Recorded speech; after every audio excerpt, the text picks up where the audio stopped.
Il existe au Mexique des endroits qui ne figurent pas sur les cartes. Non pas parce qu'ils sont secrets, mais parce que personne ne se soucie de leur existence. Ce sont des taches d'oubli dans la géographie de l'indifférence. Aujourd'hui, nous nous rendons dans l'un de ces endroits. Une poignée de maisons perdues dans l'eau et la chaleur de Tabasco.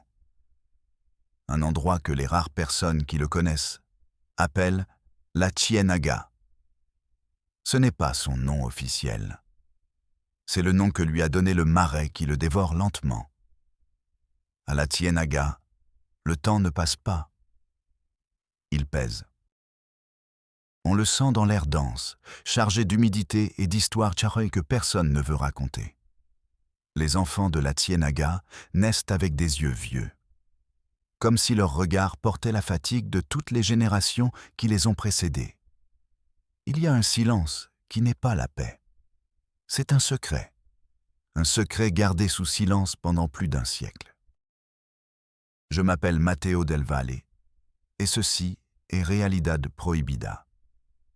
L'histoire que vous allez entendre aujourd'hui n'est pas une légende.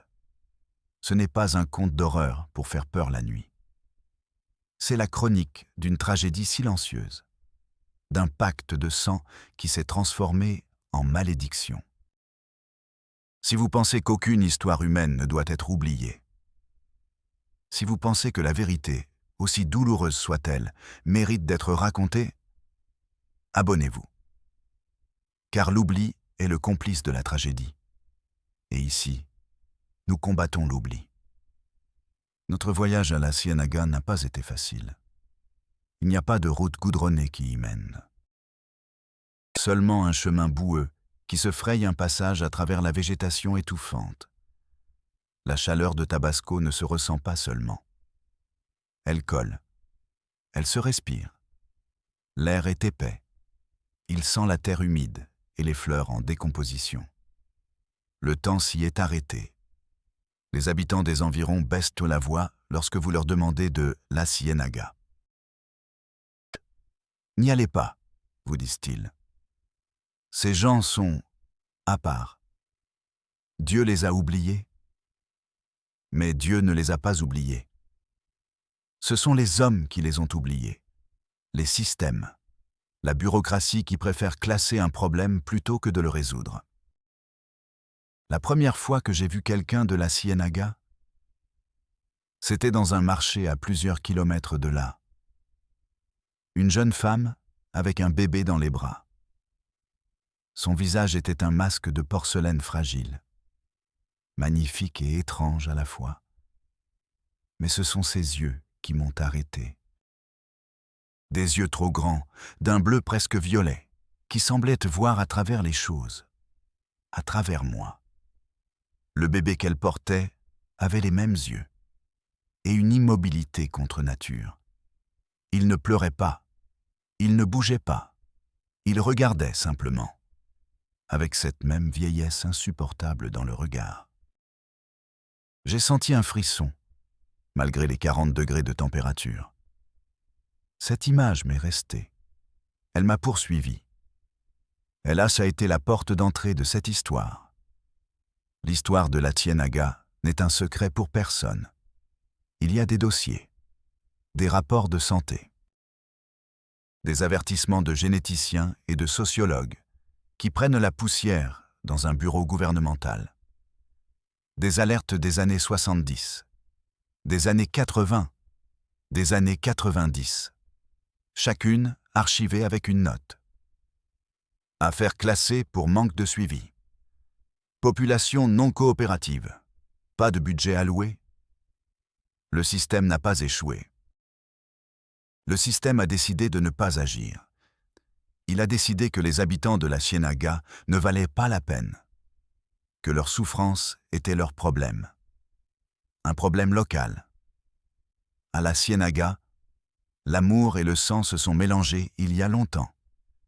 Ils se sont mélangés jusqu'à devenir du poison. Une communauté fondée sur un tabou, sur la nécessité de survivre dans l'isolement. Un pacte de silence qui se paie aujourd'hui par des vies difformes, par des esprits brisés par une douleur génétique qui se transmet comme la couleur des yeux. Voici l'histoire des mariages interdits et des enfants issus de ce pacte. Bienvenue à la Ciénaga. L'endroit où tout le monde est de la même famille. Littéralement. Personne ne vient à la Ciénaga par choix. On y arrive par obligation ou à cause d'une erreur sur une carte bureaucratique. Le docteur Ricardo Benavides est arrivé pour ces deux raisons. Il avait 25 ans. Toute l'arrogance et l'idéalisme que peut contenir un diplôme de médecine fraîchement imprimé. Il voulait changer le monde, ou du moins un petit coin de celui-ci. Le ministère de la Santé l'envoya dans l'un des cabinets médicaux les plus reculés de l'État. Son service social, une formalité. Une année de sa vie en échange d'un certificat professionnel. Le document qui lui assignait sa destination indiquait « Communauté de San Lorenzo ». Mais lorsqu'il arriva, le panneau en bois pourri à l'entrée du hameau indiquait autre chose. La Ciénaga.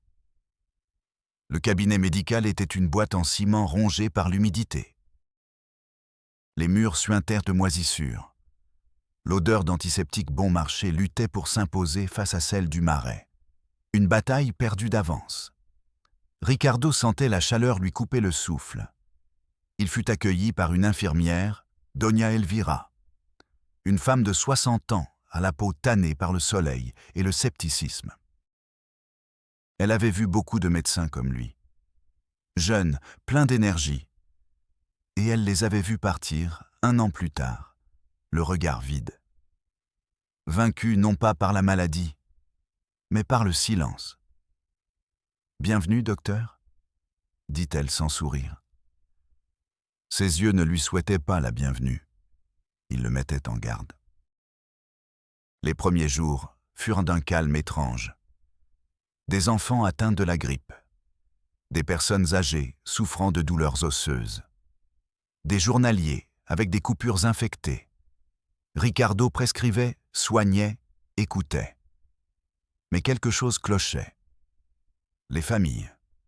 Elles semblaient toutes avoir un point commun. Les mêmes pommettes saillantes. La même peau pâle, presque translucide. Et les yeux, ce regard bleu, presque violet, qui se répétait d'un visage à l'autre. Une beauté inquiétante. Une marque génétique trop insistante. Il commença à consulter les archives. Des dossiers jaunis, en désordre. Des noms, des dates, des maladies. Et des noms de famille. Garcia, Pérez, Sanchez, Hernandez, et encore Garcia, et encore Pérez. Les 4 mêmes noms de famille se retrouvaient dans chaque acte de naissance, dans chaque certificat de décès. Père, oncle, cousin. L'arbre généalogique de la Ciénaga n'était pas un arbre. C'était un nœud d'aveugle, un cercle fermé. Il demanda à Elvira, « Ici, tout le monde est de la même famille ?» L'infirmière haussa les épaules, tout en arrangeant des compresses. « C'est comme ça ici, docteur. » Sa voix était monocorde. Un mur. « Ne posez pas trop de questions. Les gens n'aiment pas ça. » Mais Ricardo était médecin. Poser des questions faisait partie de son travail. Observer, diagnostiquer. Et ce qu'il diagnostiquait n'était pas une maladie. C'était un héritage. La confirmation est arrivée un soir de pluie torrentielle. Un homme a frappé à la porte du cabinet. Son visage était un masque de panique. « Ma femme, docteur. Le bébé arrive ?»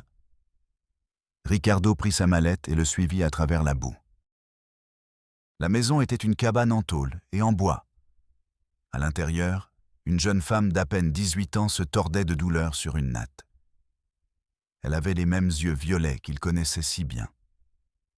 L'accouchement fut rapide, primitif. Ricardo accueillit le bébé. Un garçon. Il pleura fort. À première vue, il était parfait.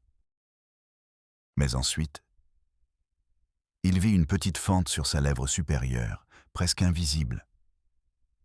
Et en lui nettoyant les mains, il remarqua que 2 de ses doigts, l'annulaire et l'auriculaire, étaient reliés par une fine membrane de peau. Syndactylie, fente labiale, des signes subtils, des alarmes silencieuses que seul un œil entraîné pouvait détecter. Il regarda la mère. Elle ne regardait pas le bébé avec joie. Elle le regardait avec une résignation infinie, comme si elle s'attendait exactement à cela, comme si la douleur faisait partie du contrat de naissance. Le père s'approcha, il regarda l'enfant. Puis, il regarda Ricardo. Ses yeux ne demandaient pas d'aide, ils exigèrent le silence. « C'est la volonté de Dieu », dit l'homme. La phrase ne sonnait pas comme une déclaration de foi. Elle sonnait comme un jugement. Ricardo ressentit un froid qui ne venait pas de la pluie. Cette nuit-là, il ne put dormir. Dans la solitude de son cabinet, il étala une grande feuille de papier. Il se mit à dessiner. Des lignes qui reliaient des maisons, des noms qui étaient liés à d'autres noms. Il marqua d'un cercle rouge la maison du nouveau-né. Puis, il se souvint d'un autre enfant qu'il avait soigné. Un enfant de 5 ans qui ne parlait pas, qui n'émettait que des sons gutturaux et qui avait une forme étrange aux oreilles. Il marqua sa maison. Il se souvint d'une adolescente avec une grave déformation du dos. Il marqua sa maison. Garcia, Pérez, Sanchez. Les lignes se croisaient. Elles s'entremêlaient. Ce n'était pas une carte familiale, c'était la cartographie d'une condamnation. Il savait qu'il devait faire quelque chose. Ce n'était pas la volonté de Dieu. C'était génétique. L'endogamie, un mot clinique et froid pour décrire une tragédie humaine. Le lendemain, il appela la juridiction sanitaire de la capitale de l'État. Il obtint le numéro du chef du service d'épidémiologie. Il a attendu 10 minutes au bout du fil, écoutant une musique d'attente insupportable.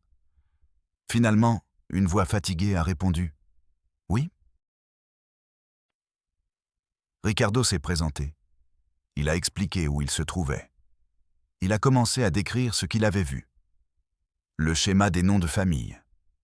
Les malformations congénitales. La voix à l'autre bout du fil l'a interrompu. Docteur Benavides, avez-vous déjà atteint les objectifs de vaccination pour ce mois-ci? Oui, mais ce n'est pas le plus important pour le moment. Je pense que nous sommes confrontés à un grave problème de santé publique, peut-être un foyer de... Un autre soupir. Le son de l'agacement bureaucratique. Écoutez, docteur. Je suis à ce poste depuis 20 ans. Je connais parfaitement la situation à la Ciénaga. Vous n'êtes pas le premier à appeler. Ricardo resta silencieux. Alors, qu'est-ce qui a été fait? Il y eut une pause. Ricardo pouvait entendre le cliquetis d'un ordinateur en arrière-plan. Des brigades ont été envoyées. Des études ont été réalisées. Les gens ne coopèrent pas. Ils se renferment. C'est une communauté compliquée. Mon conseil, docteur, faites votre travail. Accomplissez votre devoir. Faites vos vaccins, soignez les grippes, et dans 10 mois, vous serez de retour en ville. Ne vous créez pas un problème que vous ne pouvez pas résoudre. Mais ce sont des personnes, des enfants. Ce sont des numéros dans un dossier ouvert en 1978, docteur. Un dossier qui est clos. Ne le rouvrez pas. Cela ne sert à rien. Bonne journée. Et la ligne fut coupée. Ricardo resta le téléphone à la main. Le bip monotone de la tonalité était le son le plus solitaire au monde. Il regarda autour de lui, les murs humides, l'odeur de pourriture. Il se sentit complètement seul. Ce n'était pas un médecin luttant contre une maladie. C'était un homme seul contre un siècle de secrets et contre un système qui avait décidé qu'il était plus facile d'archiver l'horreur que d'y faire face. Il regarda la carte qu'il avait dessinée sur son bureau. Les lignes, les cercles rouges, ce n'était plus un diagnostic. C'était une responsabilité, sa responsabilité. Il sut à cet instant qu'il ne suivrait pas le conseil. Il ne pouvait pas partir, pas maintenant qu'il connaissait le secret. Le silence de la Ciénaga ne lui était plus étranger. Il lui appartenait désormais aussi. Ricardo raccrocha le téléphone. Mais il ne raccrocha pas la responsabilité. La voix du bureaucrate résonnait dans sa tête. Un dossier ouvert en 1978. 4 décennies. 4 décennies de rapports, d'avertissements ignorés, de vies qui sont devenues des documents archivés. Il commença sa propre enquête. Silencieuse. Clandestine. Il savait qu'il ne pouvait pas poser de questions directes. Le mur du silence était trop épais. Il apprit donc à observer, à écouter ce qui n'était pas dit. Il faisait semblant de recenser les vaccinations pour pouvoir entrer dans les maisons. Il tenait un registre méticuleux, non pas des maladies, mais des silences, des chambres fermées. Des regards qui se détournaient lorsqu'il demandait des nouvelles d'un membre de la famille qui ne sortait jamais. L'horreur ne s'est pas révélée d'un seul coup. Elle s'est infiltrée, goutte à goutte, comme l'humidité qui tachait les murs du cabinet. Un après-midi, on l'a appelé chez les Sanchez. « L'enfant a de la fièvre », lui a dit la mère le matin même. Mais sa voix tremblait. Ce n'était pas la fièvre qui l'effrayait. Lorsque Ricardo est arrivé, la maison était plongée dans la pénombre, malgré le soleil éclatant à l'extérieur. Ça sentait le renfermé, les vêtements rangés depuis longtemps. L'enfant, âgé d'environ 8 ans, était allongé dans un hamac. Il avait une grippe banale. Ricardo lui a donné un médicament. Mais alors qu'il le faisait, un bruit provenant du fond de la maison se fit entendre. Un gémissement grave, monotone, presque animal. La mère se raidit. « C'est le vent », dit-elle trop rapidement. Ricardo la regarda dans les yeux. Pour la première fois, il vit une fissure dans le mur de résignation. Il vit de la peur à l'état pur. « Y a-t-il quelqu'un d'autre ici ?» demanda-t-il doucement. La femme secoua la tête. Ses yeux se remplirent tard de larmes. Le gémissement retentit à nouveau. Plus long cette fois, une plainte sans parole. Ricardo se leva. « Je vais voir. »« Non, docteur. Je vous en prie. » Sa supplication n'était qu'un murmure brisé. Il se dirigea vers le fond de la maison, vers une porte en bois fermée par un verrou à l'extérieur. L'odeur y était plus forte, douce et rance. Il retira le verrou. La porte s'ouvrit dans un grincement. La pièce n'avait pas de fenêtre. Elle était presque entièrement plongée dans l'obscurité. Seul un rayon de lumière filtrait à travers une fissure dans le plafond. Et dans ce rayon de lumière, sur un matelas sale, se trouvait une forme humaine. Ce n'était pas un enfant. Ce n'était pas un homme. C'était quelque chose entre les deux. Un corps d'une vingtaine d'années, mais petit, recroquevillé. Les jambes pliées dans un angle impossible. Les bras collés à la poitrine. La tête était grande, disproportionnée. Et les yeux, les mêmes yeux violets que ceux de la Ciénaga. Mais ceux-ci étaient vides. Ils ne regardaient rien. Il n'y avait aucune reconnaissance. Il n'y avait aucune conscience. Seulement un reflet de la misérable lumière qui pénétrait dans la pièce. La créature poussa un autre gémissement. Ricardo resta paralysé sur le seuil. L'air était irrespirable. Il sentait son cœur battre à tout rompre dans sa gorge.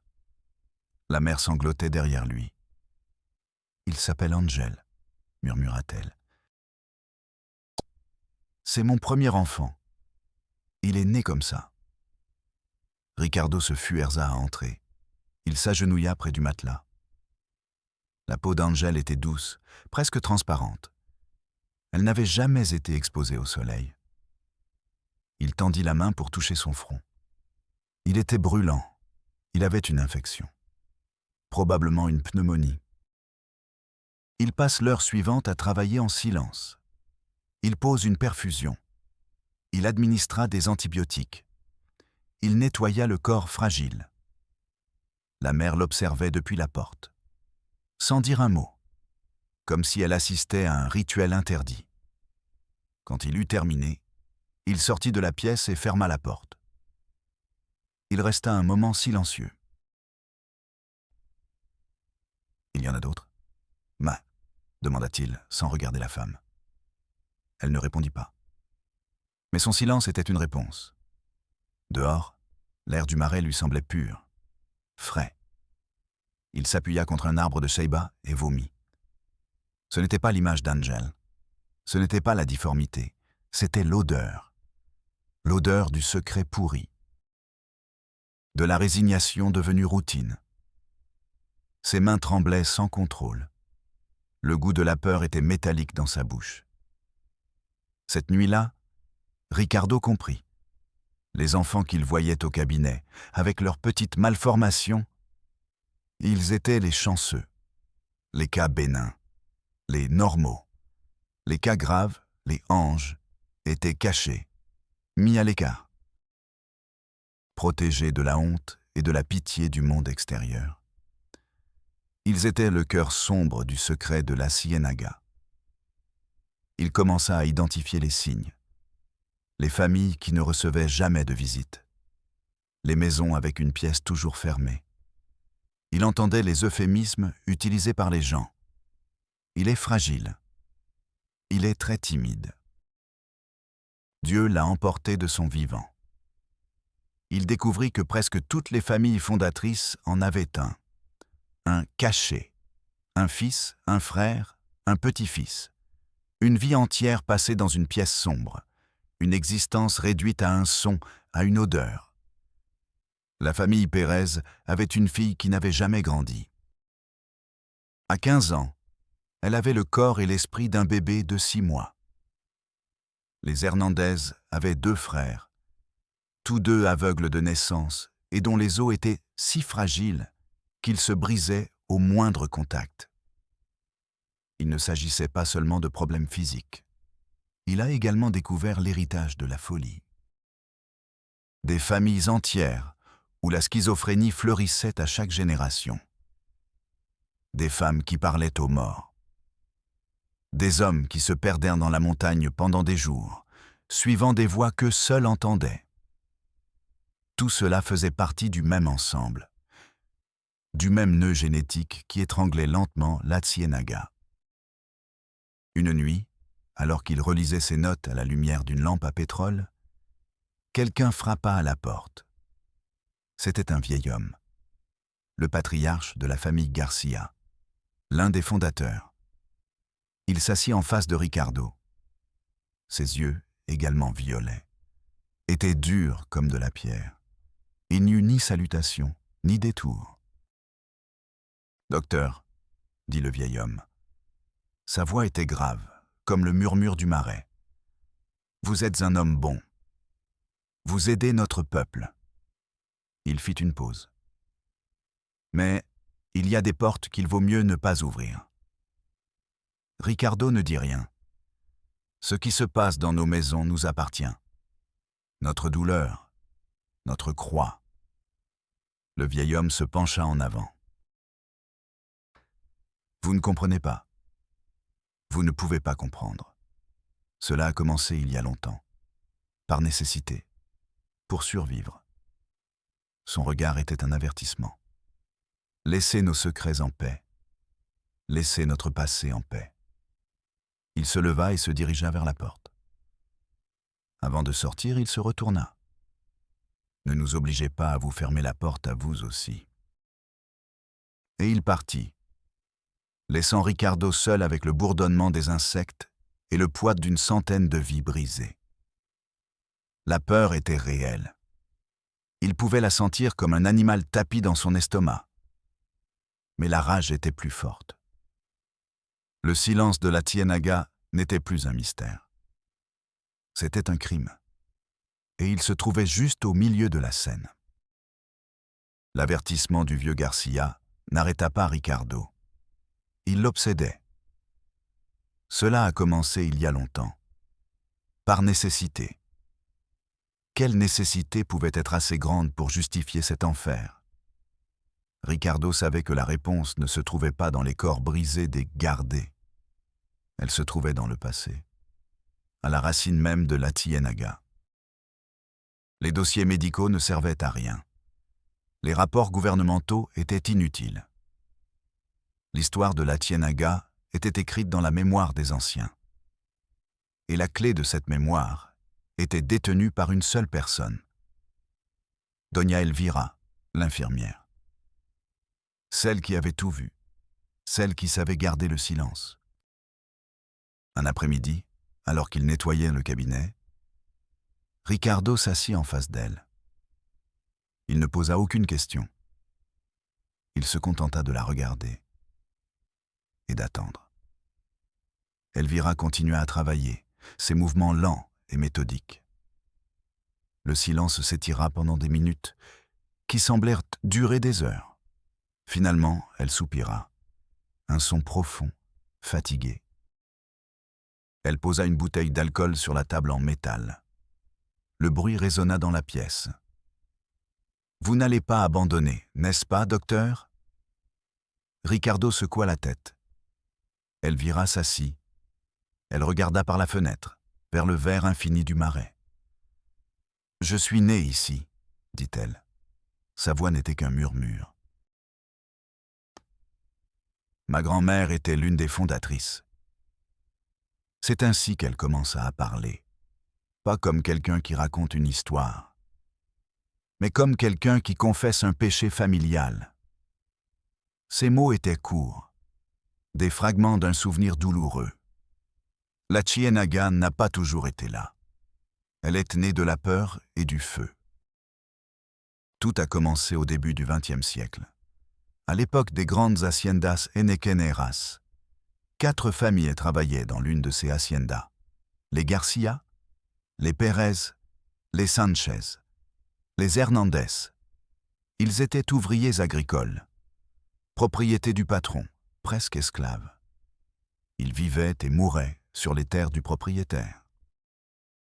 Un jour, le fils du patron, un jeune homme cruel, jeta son dévolu sur une jeune fille de la famille Sanchez. Il la prit de force. Le frère de la jeune fille, un garçon de 16 ans, l'a vu.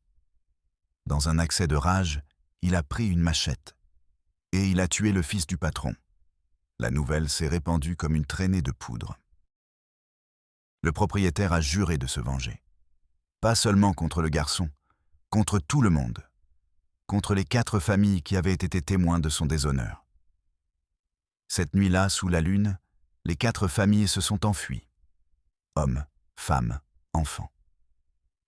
Ils coururent sans se retourner, avec pour seul bagage les vêtements qu'ils portaient. Ils s'enfoncèrent dans le marais, un endroit où personne n'osait s'aventurer. Un labyrinthe d'eau, de boue et de mangroves. Là, ils pensaient être en sécurité. Ils trouvèrent une petite île de terre ferme, un petit bout de terre au cœur du marais. Et ils construisirent leur première cabane.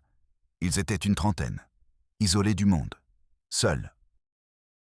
Elvira fit une pause. Elle but une gorgée d'eau. Ses mains tremblèrent légèrement. Au début, c'était le salut.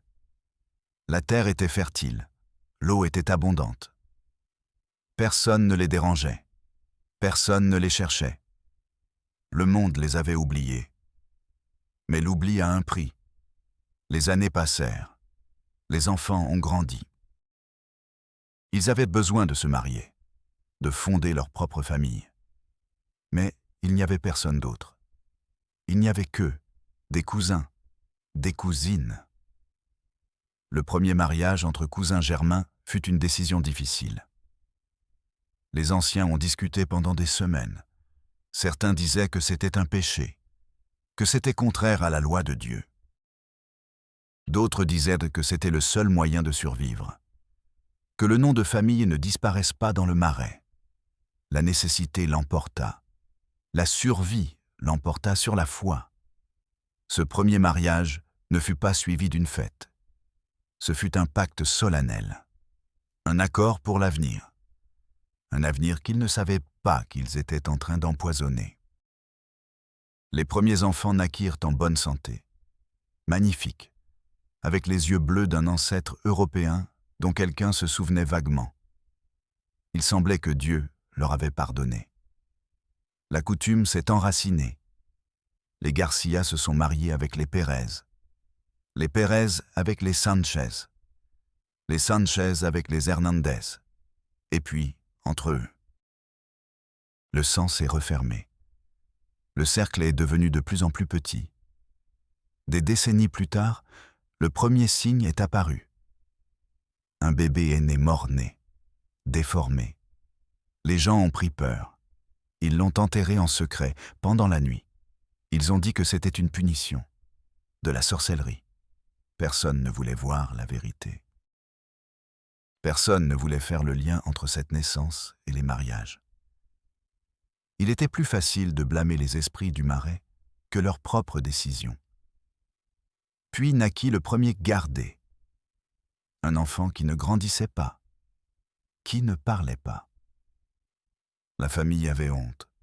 Ils le cachèrent. Ils l'aimaient, à leur manière. Mais la peur du regard des autres était plus forte. La peur que le pacte initial soit révélé au grand jour. C'est ainsi que commença la tradition de l'enfermement, la tradition du silence. « Nous sommes devenus nos propres geôliers, docteur, » dit Elvira. Sa voix se brisa pour la première fois. Chaque enfant qui naissait malade nous rappelait notre péché originel. Et au lieu de nous arrêter, nous nous sommes enfermés davantage. Nous détestions le monde extérieur pour nous avoir abandonnés. Et nous avons commencé à nous détester nous-mêmes pour ce que nous nous infligions. Ricardo écoutait en silence. Il n'était plus un médecin écoutant un historique médical. Il était un homme écoutant la confession d'une tragédie centenaire. Il comprenait désormais le mur du silence. Il ne servait pas seulement à cacher les hauts gardés.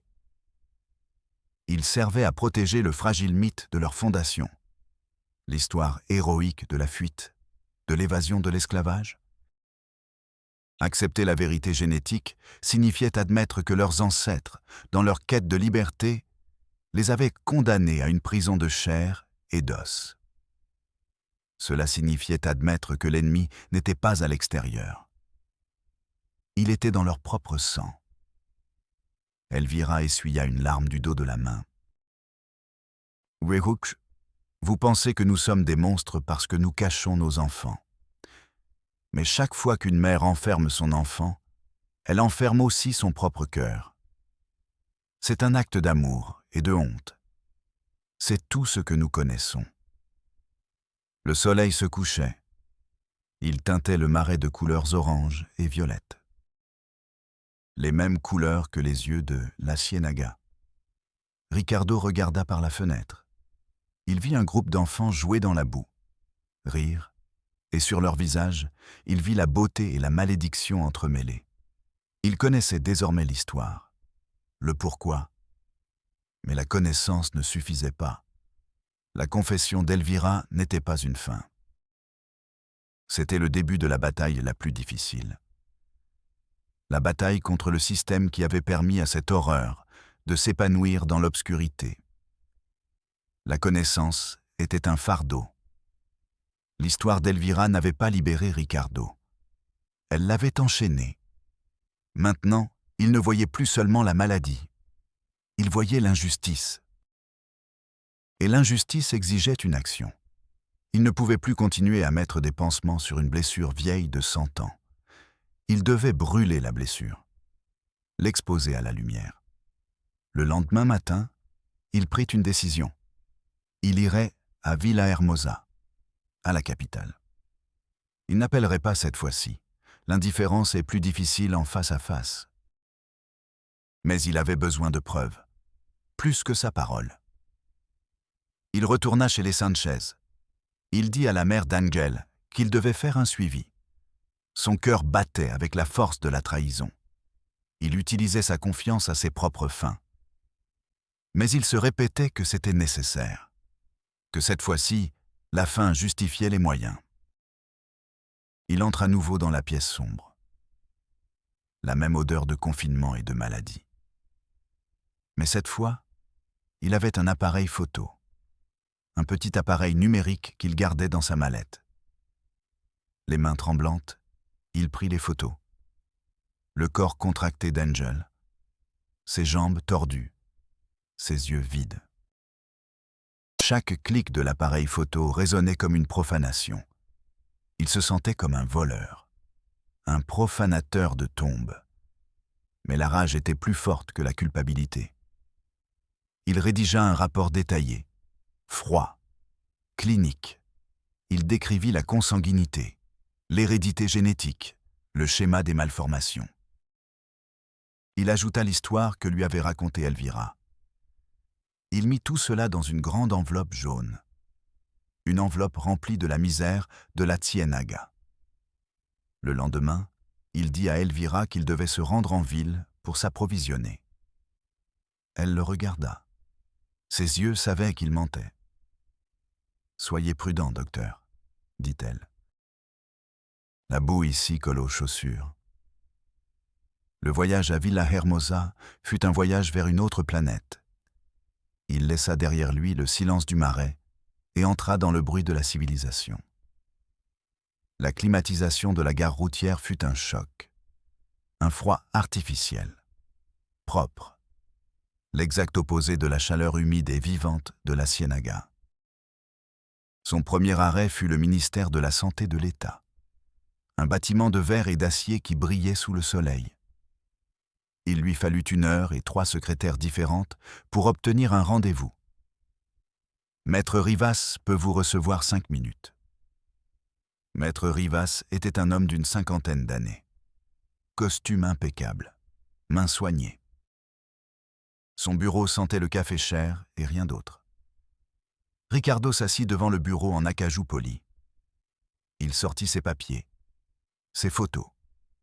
Il se mit à parler. Il parlait avec l'urgence de quelqu'un qui a vu l'enfer. Il décrivit les gardés.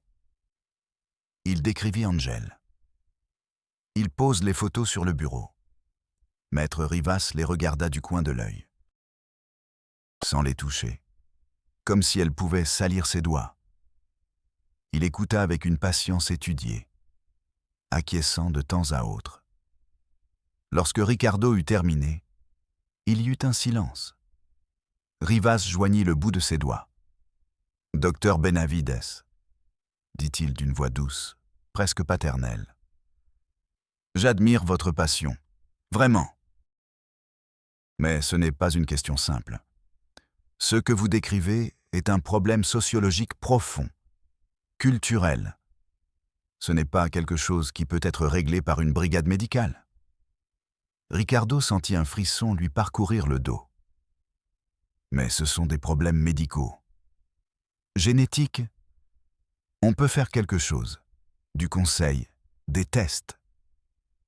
Rivas sourit. Un sourire vide. Les budgets sont limités, docteur. Et franchement, intervenir dans une communauté aussi fermée contre sa volonté, nous ouvririons une boîte de Pandore. Il se cala dans son fauteuil en cuir. Mon conseil est de terminer votre service social. Vous avez fait un excellent travail de diagnostic. Nous le noterons dans votre dossier. Mais il y a des batailles qui ne peuvent être gagnées. Il prit les photos et les papiers. Il les remit dans l'enveloppe et la glissa à Ricardo par-dessus la table. Merci pour votre temps, docteur. L'audience était terminée. Ricardo se retrouva dans le couloir, l'enveloppe à la main. L'enveloppe semblait lourde, chaude, comme si la douleur de la Cienaga était sur le point de brûler le papier. La rage lui serra la gorge. Il sortit du bâtiment. La chaleur de la ville le frappa. Il se sentit plus seul que jamais. Il n'abandonna pas. Si ce n'était pas un problème de santé, c'était un problème de droits humains. Il se rendit au bureau de la Commission nationale des droits humains. Un autre bâtiment, une autre secrétaire, une autre attente. Il fut reçu par une jeune avocate. Elle avait le regard sérieux et portait un tailleur. Elle écouta son histoire avec plus d'attention que Rivas. Elle fronça les sourcils en voyant les photos. Ricardo ressentit une lueur d'espoir. « C'est terrible, docteur. Inhumain, dit-elle. Mais pour que nous puissions agir, nous avons besoin d'une plainte officielle. » « Une plainte de qui ?» demanda Ricardo. « Des victimes ou de leurs proches. La famille de ce jeune homme, Angel, a-t-elle déposé plainte? A-t-elle demandé de l'aide ?» L'espoir s'évanouit. Non, ils ont peur. Ils ont honte. L'avocate soupira. Alors, légalement, nous avons les mains liées. Nous ne pouvons pas entrer dans un domicile privé sans mandat ou demande officielle. Ce serait une violation de leurs droits.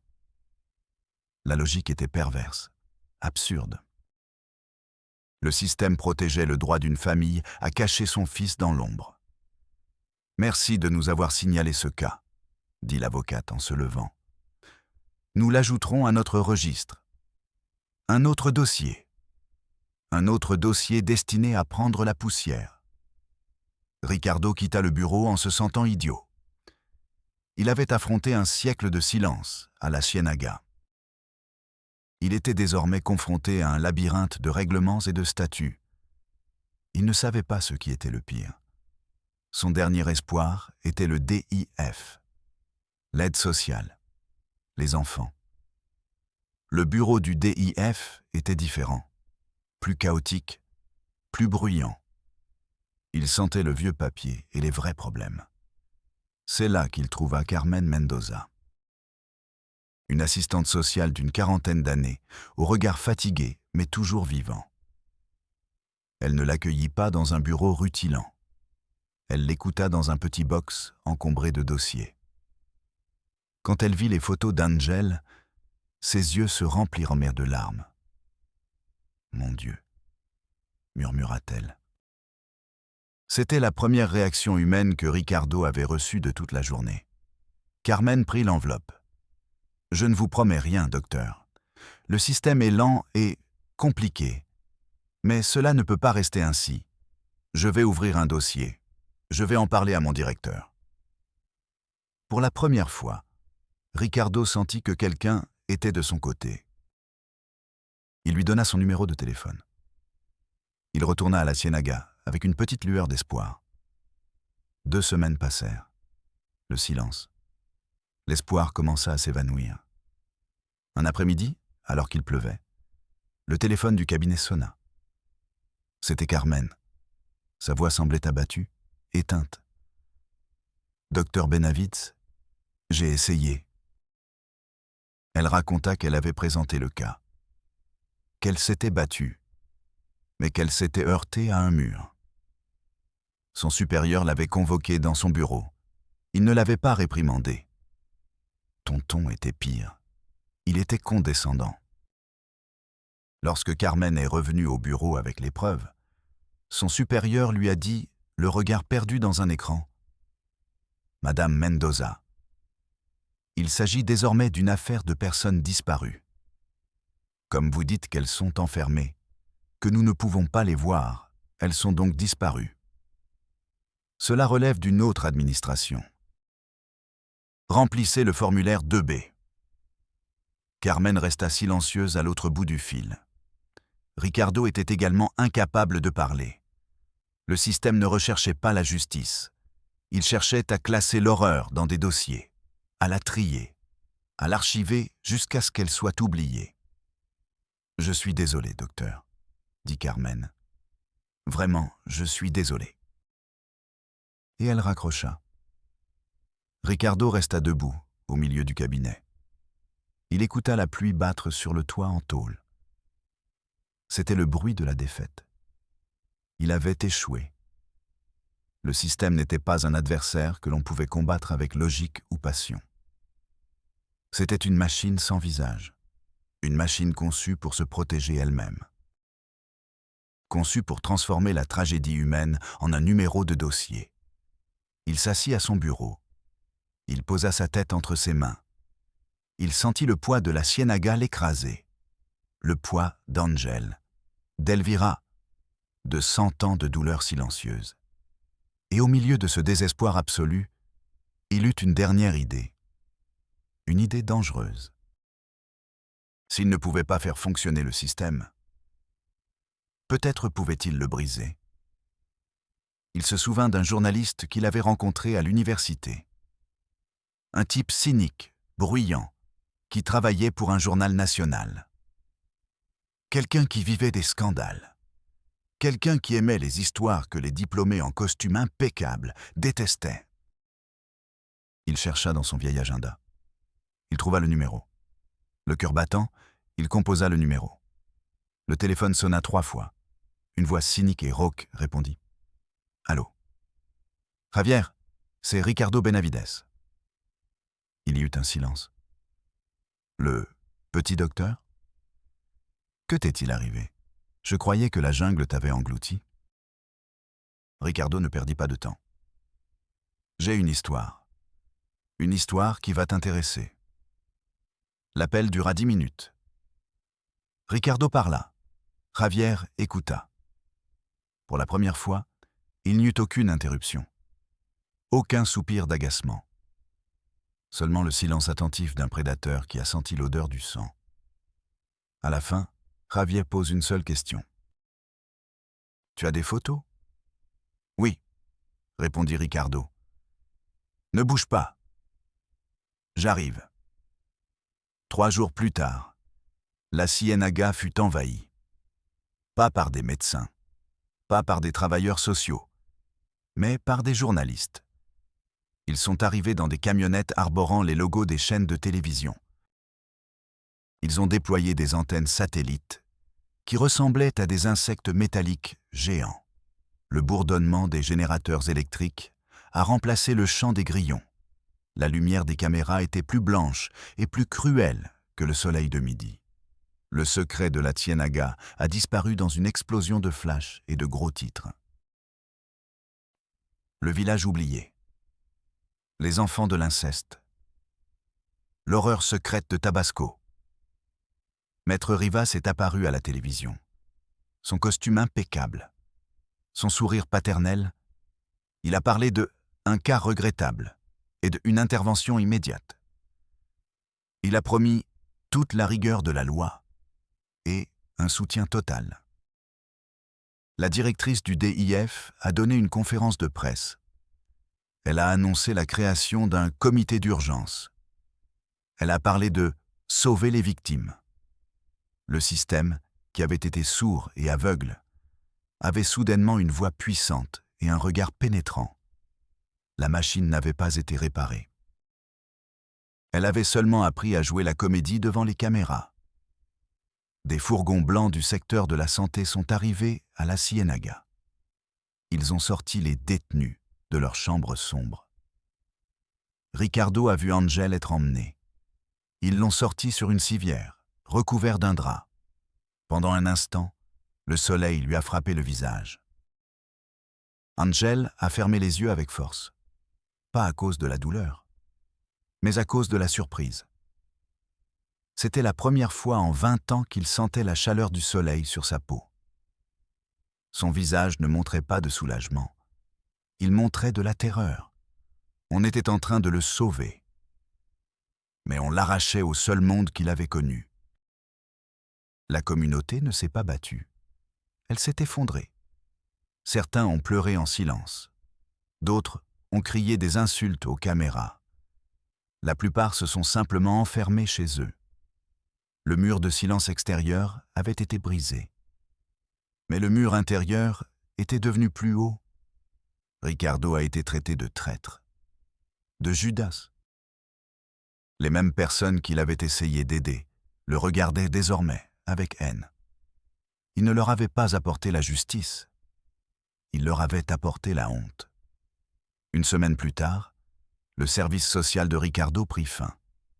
Il quitta la Ciénaga comme il était arrivé, avec une valise et une voiture. Mais il emportait autre chose avec lui.